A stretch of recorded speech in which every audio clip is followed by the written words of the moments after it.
He connected billions of people. He became one of the youngest billionaires in history.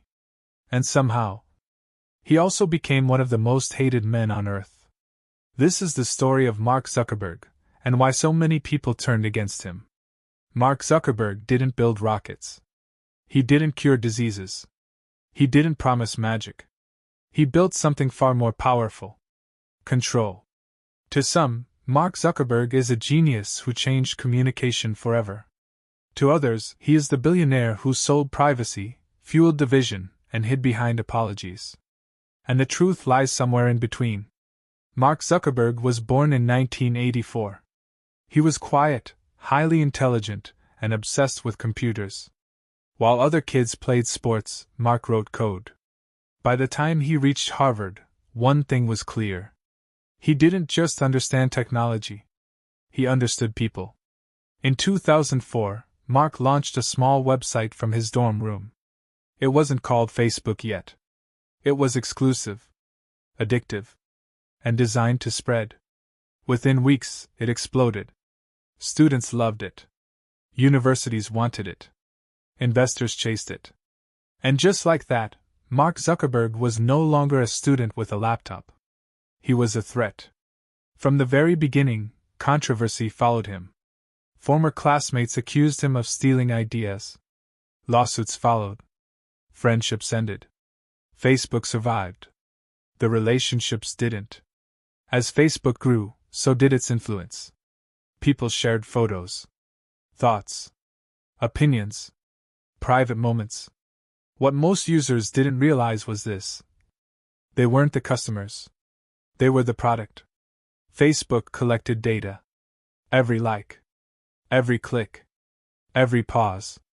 And that data became worth billions. Mark Zuckerberg became one of the youngest self-made billionaires in history. But wealth wasn't what made people hate him. Power was. As Facebook expanded globally, its algorithm began shaping reality. What people saw. What they believed. What they argued about. And then came the scandals. Data leaks. Privacy violations. Cambridge Analytica. Millions of users discovered their personal information had been harvested without consent and used for political manipulation. The backlash was brutal. Mark Zuckerberg was dragged before Congress. Screenshots of his emotionless face went viral. Memes exploded. To the public, he didn't look sorry. He looked detached. Cold. Calculated. And that image stuck. Critics said Facebook was destroying mental health, spreading misinformation, amplifying hate. Former employees spoke out. Whistleblowers leaked internal documents. The message was clear. Facebook knew the harm and chose growth anyway. Mark responded with apologies, carefully worded statements, promises to do better. But trust, once broken, doesn't return easily.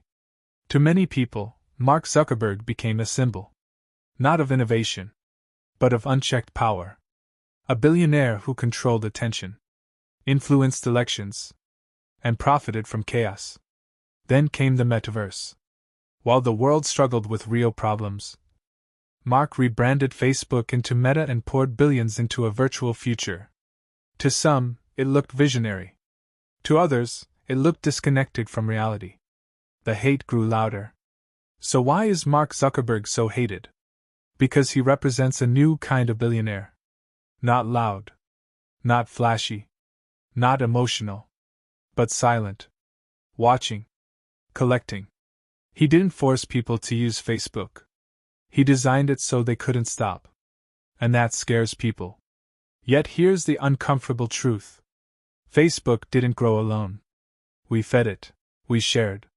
Mark Zuckerberg didn't just build a platform. He held up a mirror.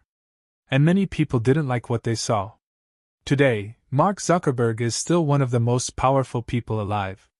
Still shaping how billions communicate. Whether you admire him or despise him, you are still living in the world he built. Sometimes the most dangerous power isn't weapons or money, it's influence.